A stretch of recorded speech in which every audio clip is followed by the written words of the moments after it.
سلام. تا حالا وارد خونه شدین که با اینکه نوسازه ولی یه چیزی توش اشتباه به نظر میرسه؟ توی این ویدیو میخوام 10 اشتباه رایج در طراحی خانه‌های مسکونی رو باهاتون بررسی کنم. اشتباهاتی که هم راحتی رو از ما میگیرن، هم ارزش خونه رو پایین میارن. اگه دارید خونه میسازید یا قصد بازسازی دارید، این ویدیو براتون مثل طلاست.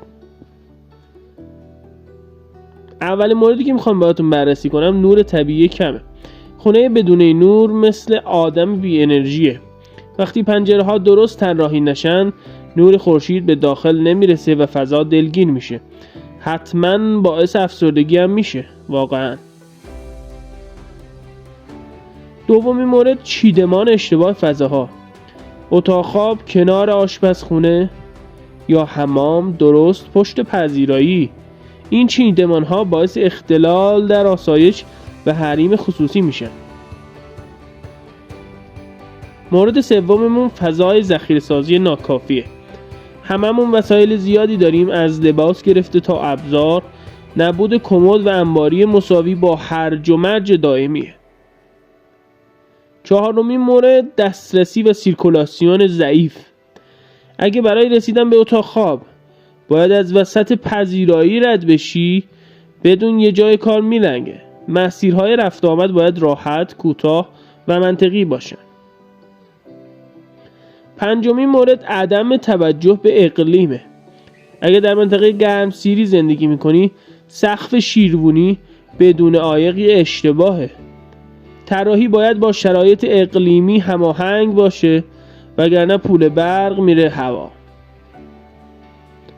ششمین مورد که میخوام براتون بگم تهویه ناکافیه. بوی غذا، رطوبت حمام و یا هوای خفه، همه اینا با یه تهویه درست قابل کنترله. نبود عایق صوتی. صدای تلویزیون از اتاق پذیرایی تو اتاق خواب شنیده میشه. وقتش فکری به حال دیوارها و کف کنیم.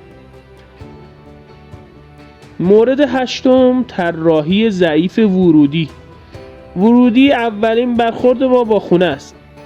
اگه تاریک، بی‌هویت یا بی‌نظم باشه، تصویر ذهنی بدی شکل میگیره. نهمین مورد استفاده از مصالح نامناسب.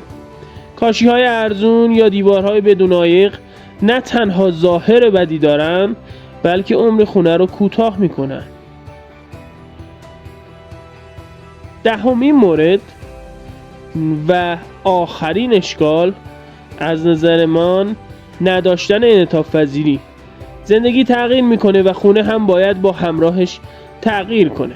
امکان اضافه کردن یه اتاق، تبدیل اتاق مهمان به دفتر یا بازطراحی باید وجود داشته باشه.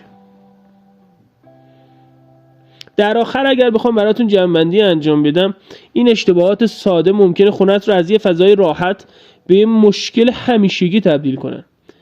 اگر این ویدیو برات مفید بود، لایک کن، نظر بذار و کانال رو سابسکرایب کن تا ویدیوهای بیشتری درباره معماری ببینی.